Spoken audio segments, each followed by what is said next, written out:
1 Tesalonicenses, capítulo 2. Vamos a leer en el capítulo 1 primero. Vamos a leer desde el versículo 2, un par de versos. Dice: damos gracias a Dios por todos vosotros, haciendo memoria de vosotros en nuestras oraciones, acordándonos sin cesar delante de Dios y Padre de Padre nuestro, de la obra de vuestra fe, del trabajo de vuestro amor y de vuestra constancia en la esperanza en nuestro Señor Jesucristo, porque conocemos, hermanos amados de Dios, vuestra elección. Pues nuestro Evangelio no llegó a vosotros en palabra solamente, sino también en poder, en el Espíritu Santo y en plena certidumbre. Como bien sabéis, cuáles fuimos entre vosotros por amor de vosotros.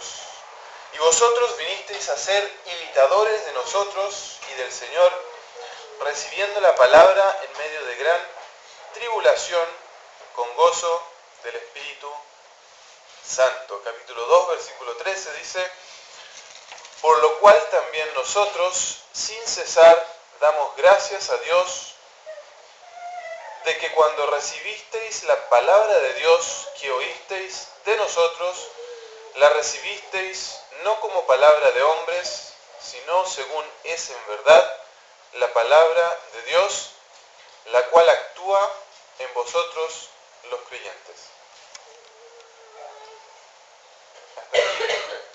Hasta aquí la palabra del Señor por ahora. Bien.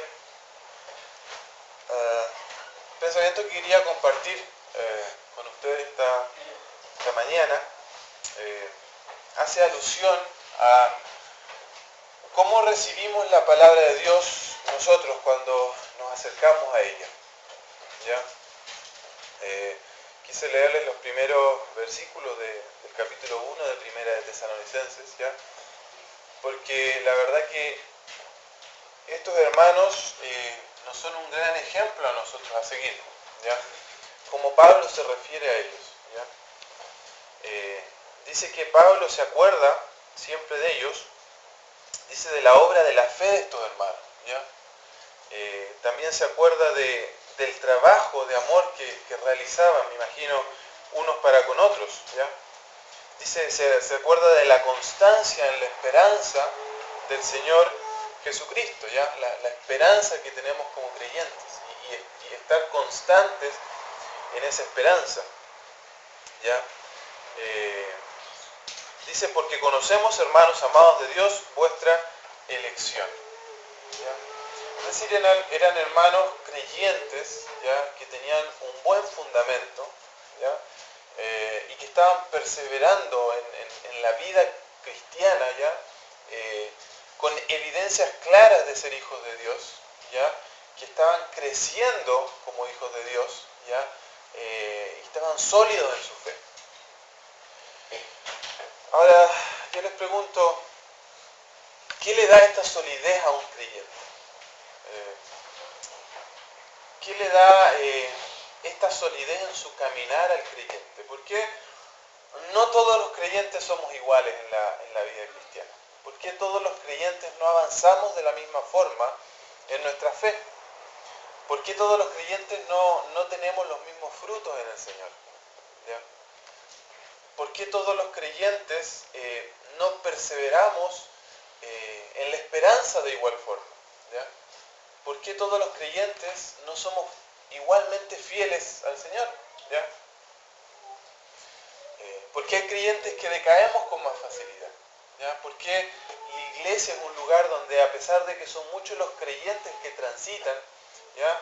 Un hermano decía que la iglesia es como un bus o una micro, ¿ya?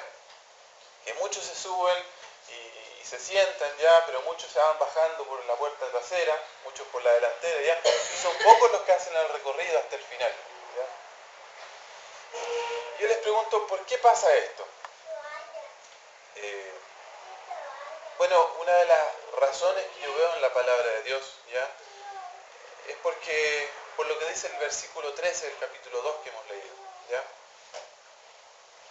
Dice, por lo cual también nosotros, sin cesar, dice, damos gracias a Dios de que cuando recibisteis la palabra de Dios que oísteis de nosotros, dice, la recibisteis no como palabras de hombre, dice, sino según es en verdad la palabra de Dios. ¿Ya? Para mí este es uno de los grandes secretos en la vida cristiana. ¿Ya? Cuando nosotros tomamos un libro, ¿verdad? Y leemos el autor, ¿ya? No cabe duda para nosotros de que ese hombre escribió el libro, ¿ya? Muchas veces leemos libros históricos. A mí, cuando estaba en la escuela, en enseñanza media, me tocó leer algunos libros de autores, incluso de libros que se escribieron muy cerca del tiempo en que se escribió la Biblia. Por ejemplo, los escritos de Sócrates, los escritos de Platón, son contemporáneos casi a los escritos bíblicos. Y cuando yo leía a Platón y a Sócrates, me acuerdo que me hicieron leer un libro que se llamaba La Apología de Platón, creo, cuando leían o la Apología de Sócrates, uno de los dos, que se defendía cuando lo estaban juzgando. Y nosotros leemos ese libro, ¿verdad? Y nos remontamos a esa historia y no tenemos ninguna duda de que fue Sócrates, fue Platón el que lo escribió, ¿ya? Y lo leemos, nos imaginamos lo que pasó y en nuestra mente hay una claridad perfecta. Pasa lo mismo cuando nos acercamos y tomamos la palabra de Dios. Cuando tomamos la Biblia y la leemos y la estudiamos, ¿ya? La tomamos como es en verdad palabra de Dios y no de hombres, ¿ya? Un gran argumento de gente que uno va y les predica el Evangelio. Yo tenía un amigo en la universidad, un compañero, y siempre estábamos hablando cuando estudiábamos mucho juntos, varios ramos, de tercer año, por ahí, termodinámica, me acuerdo que estudiábamos juntos, y él me ayudaba mucho, incluso en la universidad, le iba bien a él. Y a veces se daban estas conversaciones en cuanto a creencias, ¿no?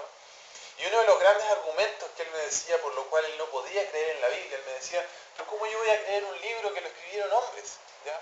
Yo también podría haber escrito ese libro, yo también soy un hombre. Ni siquiera fue un hombre, fueron varios hombres los que escribieron la Biblia, ¿ya?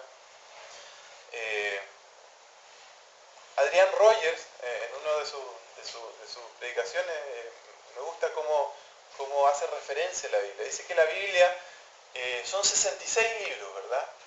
39 del Antiguo, ¿ya? 27 del Nuevo, escrita por más de 40 autores, ¿ya? Dice que se escribió en un periodo aproximado de 1600 años, ¿ya? En 13 países distintos, ¿ya? En 3 continentes diferentes, por lo menos en 3 idiomas. Yo de los que sé yo, el griego, el hebreo, el arameo, ¿verdad? Pero dice que sin embargo cuando tomamos la Biblia y juntamos todos esos 66 libros, ¿ya? Se convierten en un solo libro, ¿ya? Con un tema, ¿verdad? ¿Qué tema es ese?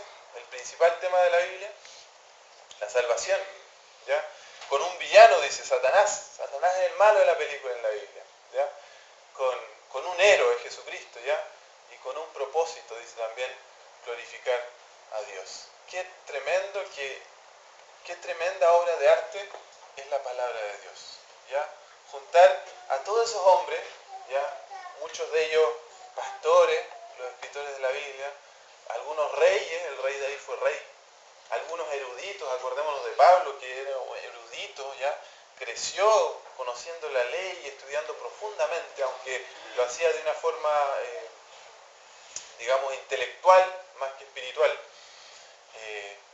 Y tenemos una diversidad de escritores bíblicos, pero que realmente nos entregan fielmente la palabra de Dios, ¿ya? Segunda de Timoteo.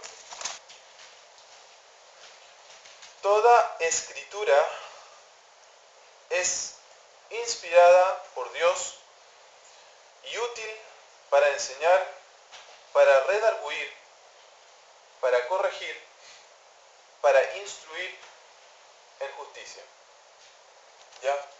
Este pasaje dice que toda escritura es inspirada por Dios. Y aquí la palabra inspirada por Dios ya hace alusión a que toda la escritura ya fue respirada o exhalada de la misma boca de Dios. Como que Dios respiró su palabra ya y se la entregó a estos hombres que le escribieron. Viene directamente de la boca de Dios. Dice, toda escritura es inspirada por Dios. ¿Ya? ¿Creemos esto, hermanos, cuando tomamos la palabra de Dios? Cuando leemos una carta del apóstol Pablo a, no sé, por ejemplo, a Gallo, a Timoteo, ¿ya? Creemos que esta carta, que si bien la escribió Pablo, fue Dios quien inspiró esa palabra en Pablo para que él la escribiera. Que el autor, que las palabras de este libro provienen de la mente de Dios directamente. Porque no os hemos dado a conocer el poder y la venida de nuestro Señor Jesucristo siguiendo fábulas artificiosas, sino como habiendo visto con nuestros propios ojos su majestad. Pues cuando Él recibió de Dios Padre honra y gloria, le fue enviada desde la magnífica gloria una voz que decía: Este es mi Hijo amado, en el cual tengo complacencia. Y nosotros oímos esta voz enviada del cielo cuando estábamos con Él en el Monte Santo. Tenemos también la palabra profética más segura, a la cual hacéis bien en estar atentos como una antorcha que alumbra el lugar oscuro hasta que el día esclarezca y el lucero de la mañana salga en vuestros corazones, entendiendo primero esto, que ninguna profecía de la Escritura es de interpretación privada, porque nunca la profecía fue traída por voluntad humana, sino que los santos hombres de Dios hablaron siendo inspirados por el Espíritu Santo. ¿Ya? Dice,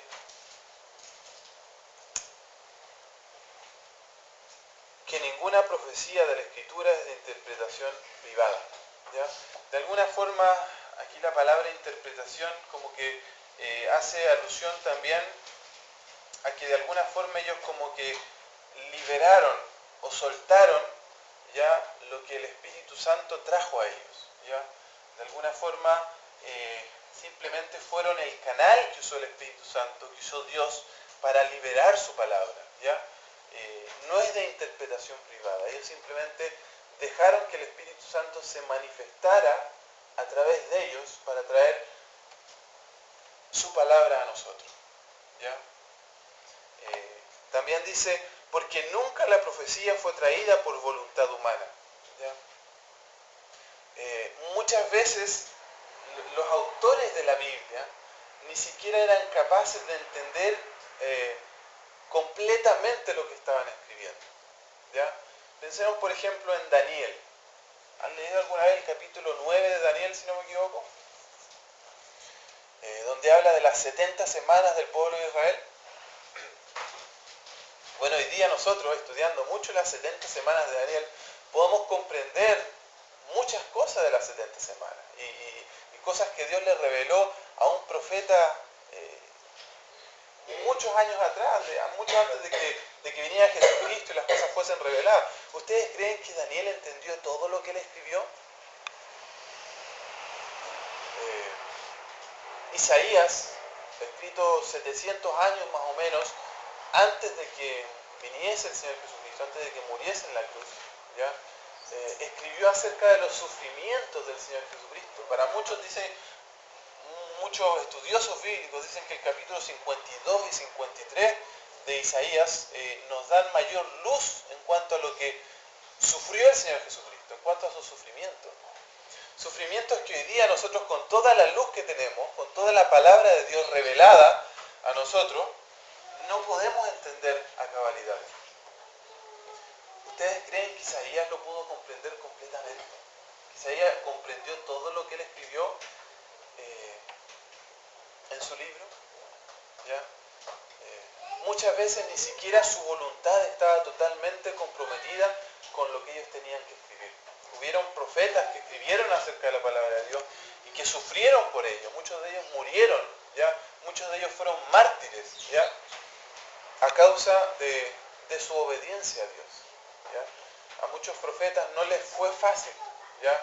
Llevar a cabo, entregar la palabra de Dios con fidelidad, ¿ya? El rey David también es una persona que nos lleva a entender mucho de los sufrimientos del Señor Jesucristo. Sin embargo, él en muchos de los salmos también hacía alusión a sus propios sentimientos y a sus propias angustias, ¿ya? De las cuales el Espíritu Santo usa también para mostrarnos a nosotros lo que el Señor Jesucristo padeció.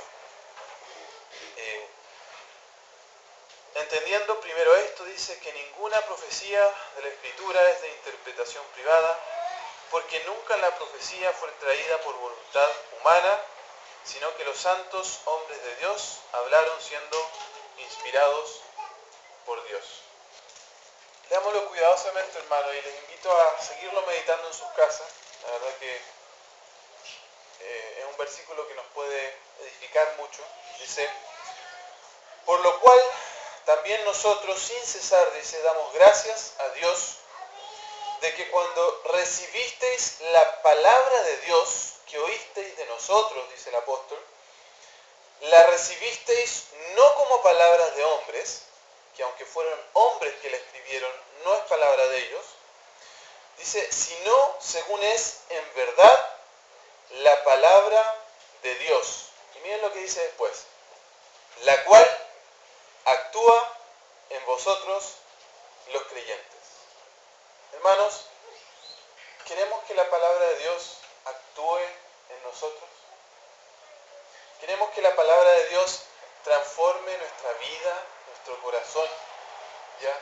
Nuestros sentimientos, nuestras emociones?